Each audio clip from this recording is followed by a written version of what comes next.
One of our viewers on YouTube recently asked me, what are the three things I would love to see on the new Discovery class ships, and what are three features I don't want to see on there? I thought it was a great question, actually, and it was asked during one of our Monday night live streams on YouTube, which we do every week on Monday, 7:30 p.m. Eastern, so come join us for it.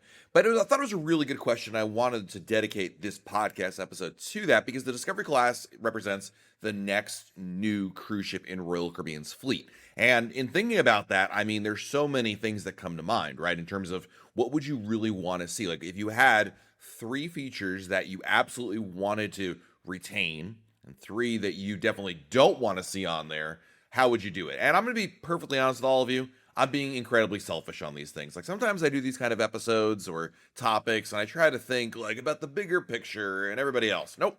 I'm thinking about Matt on this one. So there's a very good chance the three things that I don't want on there are three things that you probably do care about, but I don't. And hashtag sorry, not sorry. All right, number one is the food hall. By far, one of the best things that ever came out on the Icon class cruise ships was the Aquadome Market. I think having a food hall is something that was sorely missed. I mean, you have sit-down restaurants in the main dining room, especially restaurants. You have the Windjammer buffet. But there's that middle ground of like, I want something, first of all, late night, which is huge to have that with Aquadome, and also prepared a little fresher than the Windjammer, but also open more often because the Aquadome Market opens around for lunchtime and then it's pretty much open for like 12 hours. It closes at midnight. I love the hours of it. I love the variety of food. It's not just the same old, same old. In fact, it's not food you can find elsewhere on the ship, which is also more important. And so I think of having a food hall is a tremendous win for Royal Caribbean.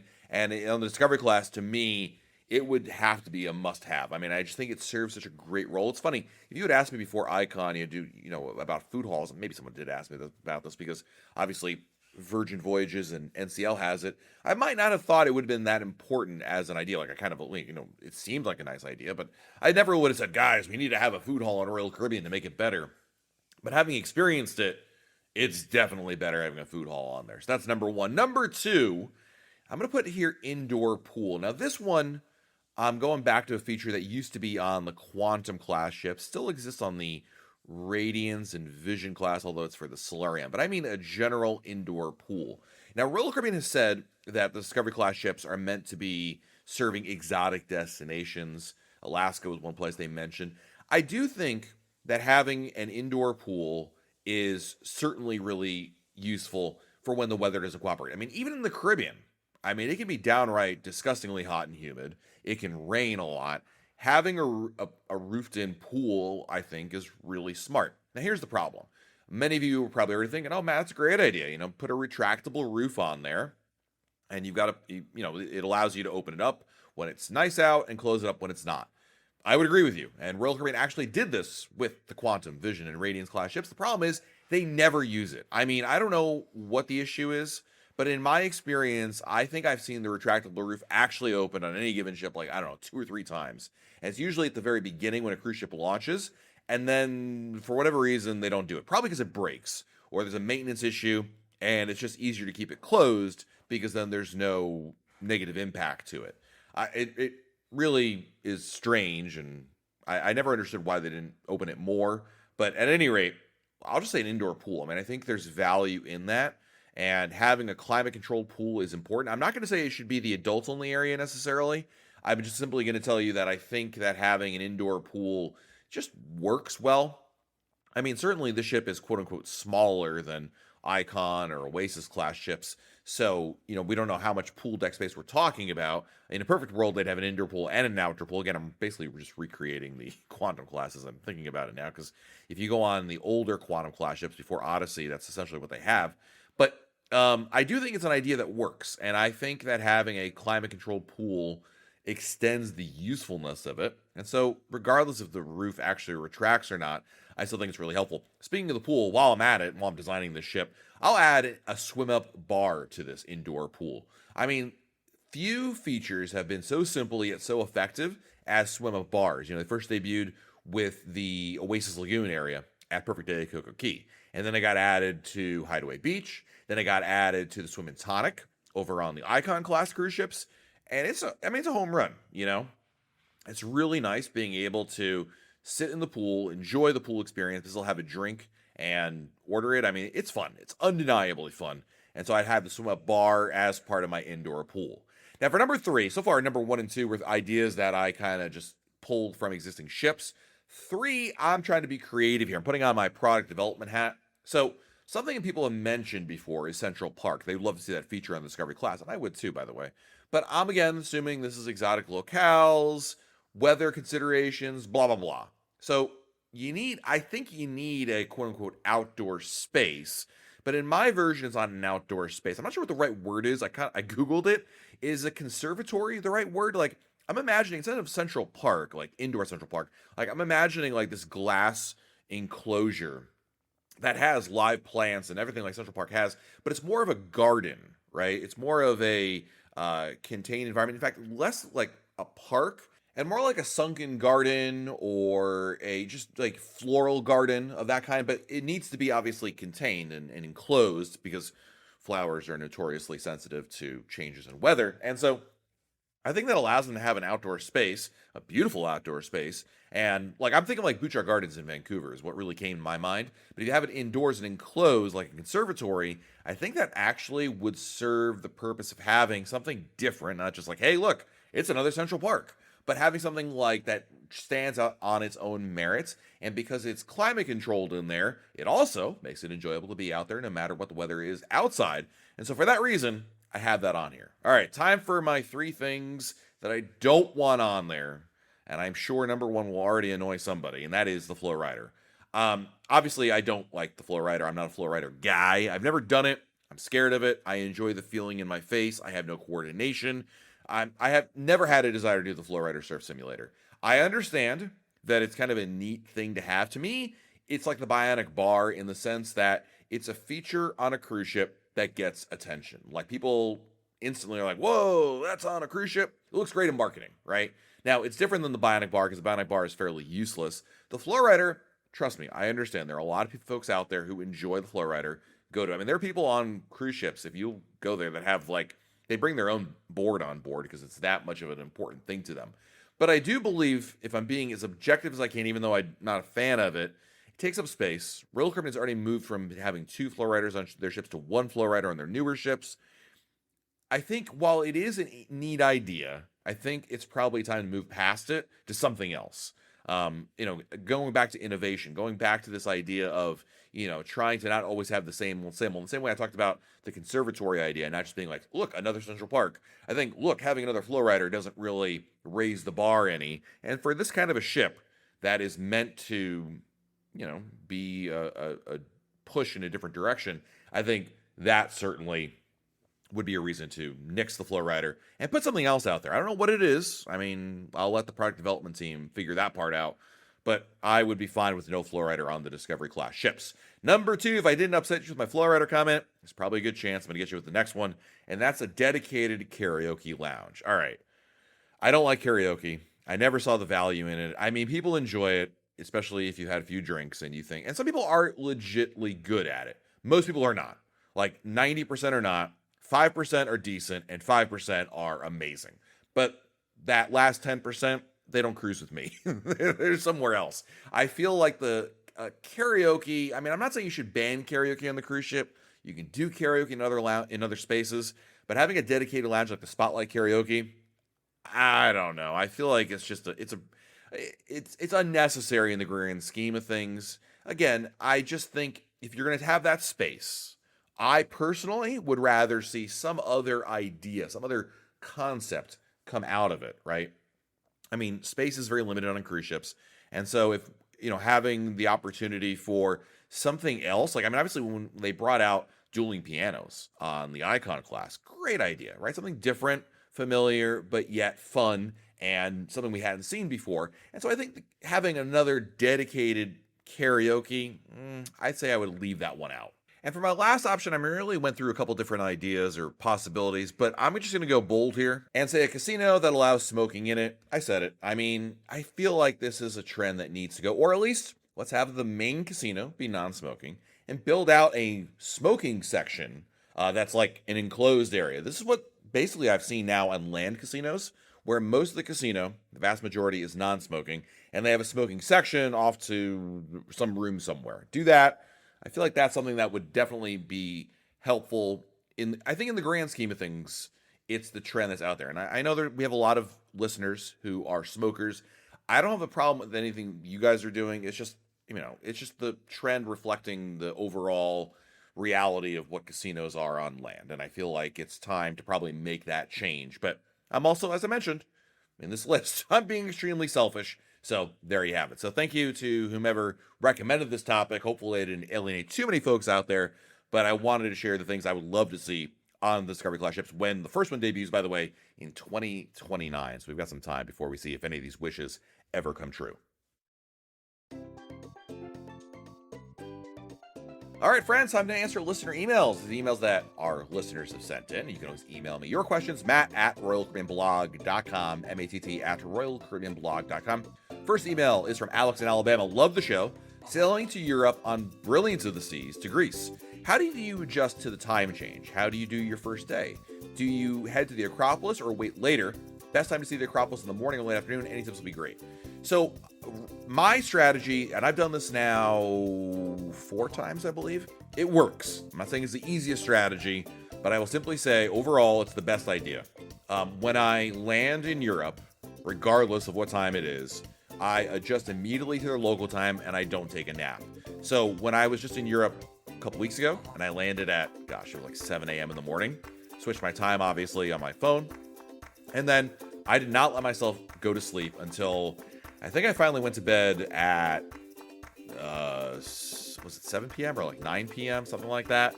But I mean, I did not nap. It's so hard to do because you're going to be exhausted. If you're like me, you don't sleep on airplanes. Even if you do sleep on airplanes, it's not good sleep. And the flight takes off in the afternoon or evening. You arrive in the morning. So, I mean, realistically, by the time you get to the evening hours in Europe, local time, you will have been up for almost 24 hours. It's rough, but that's number one. Number two, to make sure you don't nap or fall asleep, you got to keep yourself active. So I would definitely handle your first day as a touring day. Plan out things to do. Get out there. The worst thing you can do is be in your room. When I got to my room, I dropped my luggage off. Luckily, my room was ready. That's also really important. But went to my room, took a shower. That made me feel a lot better, woke me up a little bit. I shaved, brushed my teeth. Great. Then I went out, and you've got to tour. You got to keep yourself moving. Do not do long bus rides or anything like that. It's okay to go on like the metro or a short, city bus, but don't plan like, hey, it's 2 hours to get out to this place. No. That's asking to take a nap as well. Just keep yourself active, walk around the city, get your bearings, have lunch, try to keep yourself moving. Also, coffee is your friend. I mean, there's no shame in coffee. I was really dragging around like 2 o'clock. And then I went to a coffee shop. I downed 2 cold brews, and then I was feeling great. I mean, I had like FM reception in my molars, but that really helped buoy me all the way until the evening hours. So yeah, as for the Acropolis, I mean, in general, I feel like any tourist site, regardless, and I've not been to the Acropolis, but in general, when you're talking about tourist sites in Europe, you always want to go in the morning. Early morning, the earlier the better, because just the crowds descend later on, and I feel like that's definitely the way to go right there. Next email is from Joe. Hi, Matt. I was shocked to read some of the comments people left following your video, or your podcast, on MSC. That said, I must admit you made some good points that I actually share. Furthermore, I believe MSC is using a high-level model to establish itself as a major cruise line in North America. There are notable differences despite what has been copied. The speakeasy concept, the decor, which is among the most beautiful of any ship I've seen, not just World America, the very different shows, the buffet layout, and of course, the price, especially for the Yacht Club, which allows many more people to enjoy an elevated experience that is almost superior to other lines. It might be worth checking out World America when you get a chance. In the end, every line has a strength and draws inspiration from others. MSC has come a long way regarding their reputation prior to World America, and I believe they deserve a chance to see their standing in the American market take flight. Royal Caribbean won't lose its status. However, they need to be careful with their Icon and Oasis classes to be accessible pricing-wise, because ships like World America and those following it are likely to take a significant bite out of the market. I invite you to ignore the web bacteria complaining about your AI-generated image and so on. Those comments belong in the trash. Well, Joe, thank you for the very fair comment there. I did get a lot of flack for, and I usually do. Anytime I talk about any other cruise line in the podcast here, I've gotten a lot of flack. Virgin, MSC, I'll be honest with you, MSC is definitely my whipping boy. I think that, first of all, I think you brought up some excellent points, Joe. So I'm not going to dispute any of that.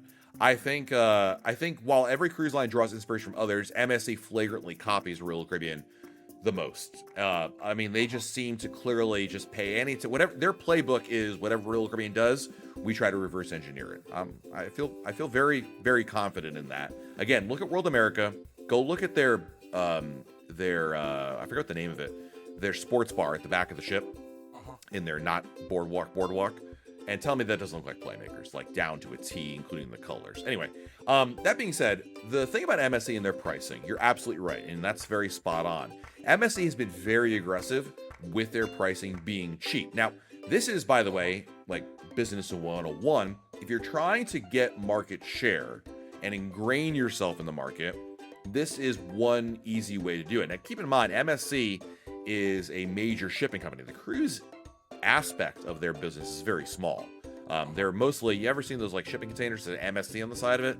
That's where they make all their money. Their cruise ships are kind of like this cute little thing they do here. But while they've been very active in Europe, they are trying to penetrate the US market. And the easiest way to penetrate any market is to undercut your competition by offering less expensive options. And I don't think I would deny that World America isn't an impressive cruise ship. I think it's captured a lot of attention out there. And Royal Caribbean's prices, meanwhile, have only gone up. I mean, they've been skyrocketing since COVID, certainly. And that's not a new phenomenon. So, but then again, they're the market leader, so they can command a higher price because they have a superior product. I feel like the biggest thing about MSC is, yes, right now their prices are lower. If they ever had the chance, though, to actually attain market share and really gain up there, I guarantee you they'll start raising their prices just as much as well. It's just the nature of the market. So really good point there, Joe. And for the AI generated images, by the way, I only use them on the podcast. We never use them on the actual, YouTube videos. But I mean, come on, you gotta have some fun with it. The podcast is something that I've been doing the podcast for I don't know how many years. I forget how many years I've been doing, like 2013. I think I started the first episode. And, I really wanted to double down on it, come back to it, be more consistent with it. And we moved it to YouTube as a copy. You can listen to the podcast on Spotify, iTunes, blah, blah, blah, blah, blah. But on YouTube, it matters. You need to have a thumbnail. And I just thought it'd be fun to go over the top. Yes, AI generated, but it's just for the podcast. There's no video behind it. It's just me yammering on here. I feel like I'm entitled to have a little bit of fun with that. For the rest of them, don't worry. Jenna, our YouTube editor, creates our thumbnails for us, and it's photos of me doing whatever I'm doing on there. So there you go. Next question is from Michael from Ontario. Hi, Matt. We've been loyal listeners to your podcast for many years, and thank you for all the ways you've helped us plan our Royal Caribbean cruises. For May of 2027, we've booked 2 weeks on Legend of the Seas out of Barcelona, and in the course of booking, we noticed that during those 2 7-day cruises, there's also an opportunity to embark in Rome as well. In other words, there are 2 departure ports for the same Mediterranean itinerary. This is common for MSC, but I've never seen Royal Caribbean do it before. It's something they're experimenting with. Many thanks for all your good work. Actually, it's not new. It's been around forever. Anytime you have a Royal Caribbean ship that operates that 7-night Mediterranean cruise out of Barcelona and visits Rome, they still offer it. It's called interporting. It's a thing in Europe. They've been doing that. I mean, Michael, they've been doing that last year, 2 years ago, 3. Anytime there's been the Oasis class ships over there, as far as I can recall, they've been doing it. It's not a very, for Americans, we don't really think about it, but you definitely can do that. So to answer your question, nope, it's not new. It's just new to you, I suppose, but yeah, not a new feature altogether. Next question is from Ben from Lakewood Ranch, Florida. Love the podcast. Helps keep me sane during my long commutes to work. I've been wanting to buy a pair of Meta Ray-Ban glasses, but I've seen something online about Royal Caribbean doesn't allow them on board. Is there any truth behind this? Half truth. You are allowed to wear them on board, but you can't wear them in certain public areas, like the casino is one example. So they're not banned outright. Like if you wear them on board the ship, they will not stop you. They don't confiscate it. But there are a number of areas you cannot wear it. It's in the new prohibited items list of where you can't, including bathrooms and the casino, among other places. So it's just basically, if you want to wear it in port, you're pretty much good to go there. But they want, for privacy reasons, they don't want you recording people, and that's kind of why that is what it is. So it's not totally banned, but it's also not totally allowed either. Next email is from Brian Ross, Richmond, Virginia. Hey, Matt, Do you anticipate making a video about the new headquarters for Royal Caribbean Group? I've been reading about where the new building is anticipated to open by the end of the year. Also, I read that Royal Caribbean, Celebrity, and Silver Sea will combine all their office employees into the new building and renovate the existing headquarters, but I also figured you'd have the details that could possibly bring your followers up to date. Maybe you already had the video in mind, but are planning on producing closer to the opening date.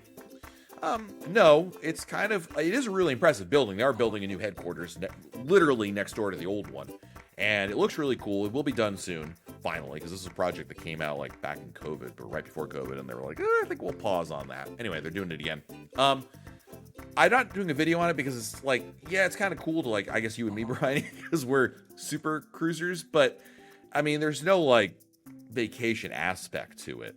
It's just a different office building.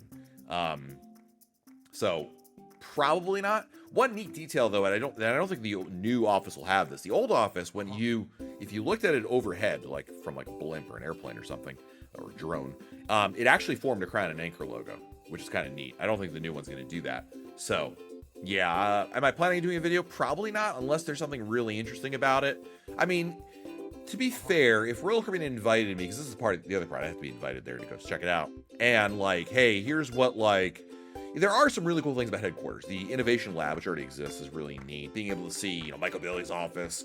I think that'd be kind of cool, but I don't know that Royal Caribbean necessarily wants to show that because I don't think they see that as like, well, we're not going to make any money. You sell it. You can't sell that. It's just an experience. So yeah. Hope that answers your question, Brian. That's kind of my probably not, but I'm not saying like I wouldn't sit here and say I'll never do a video about headquarters because then you know what happens, right? Next question is from Ryan. Hi, Matt. Longtime listener. Appreciate all you do. Number one, any recommendations, things you love about Vancouver, British Columbia? Yes. The food. I mean, it's such a beautiful city. You definitely got to go to Stanley Park. Really nice public space in there. I mean, the dining downtown is fantastic. The views are great. I'm a big fan of Tim Hortons coffee. We don't have one by us, obviously, here in Florida. So I feel like that's definitely worth doing. I think when you're doing your pre-cruise event or post-cruise in Vancouver, I mean, truly what the city offers is a beautiful aquarium as well. It's the typical, like, explore the city, immerse yourself in it. Dining is a big part of that. Number two, on our upcoming cruise, we have traditional dining and would like to be served by a specific waiter in the main dining room. We've had him before and know for a fact he's on our next sailing. Any suggestions?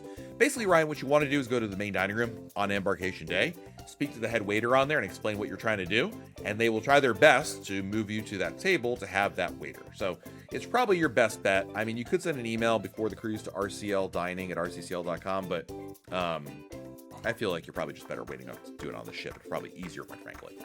And our last question of the day is going to be coming to us from Scott Boogler. I hope I said that right. Scott, apologies. Matt, can I ask a question? I'm a loyal Royal Caribbean blog follower using the name Scott Binford on Facebook, and I have a question about travel medical insurance. Is the Royal Caribbean add-on insurance worth the money? Or should I look for coverage from a third-party provider? What do you recommend? In my opinion, everyone should get travel insurance. Royal Caribbean's is the easiest because it's offered by default. But I would say this. You want to shop around, Scott. You want to look at different options for you depending on your needs. Because travel insurance is not one policy fits all. There are many different coverages depending on what your needs are. If you have specific like concerns that you particularly have, or you want to have more coverage in one area and not another. Anyway, what I'm trying to recommend is you actually go to a website like insuremytrip.com or travelinsurance.com. These are aggregator websites. So they give you a variety, they ask you a bunch of questions, and they give you their best recommendations. You can find the right policy for you. Royal Caribbean's insurance is actually underwritten by Aon or AIG, one of the two. They have similar names. But anyway, the point is that it's actually a third-party insurance. The chief benefit of booking through Royal Caribbean, in my opinion, is ease. It's simpler. And two would be you can actually, if your cruise was like canceled or something like that, and you had flights booked, it's somewhat simpler to rebook your flight or get reimbursed for them. But I honestly don't think I would book it necessarily for any of those reasons. At the end of the day, you want to look for a good and reputable travel insurance company that's going to offer the coverages for situations that you want to be covered in, like ones you can imagine, among others beyond you can imagine, for you. So that's the most important thing right there. So thank you, Scott, for the email. Thank you to everybody for checking out this episode of the Royal Caribbean Blog Podcast. Of course, you can always email me your questions, matt@royalcaribbeanblog.com, MATT@royalcaribbeanblog.com. Until next time, I'm Matt. We'll talk again real soon.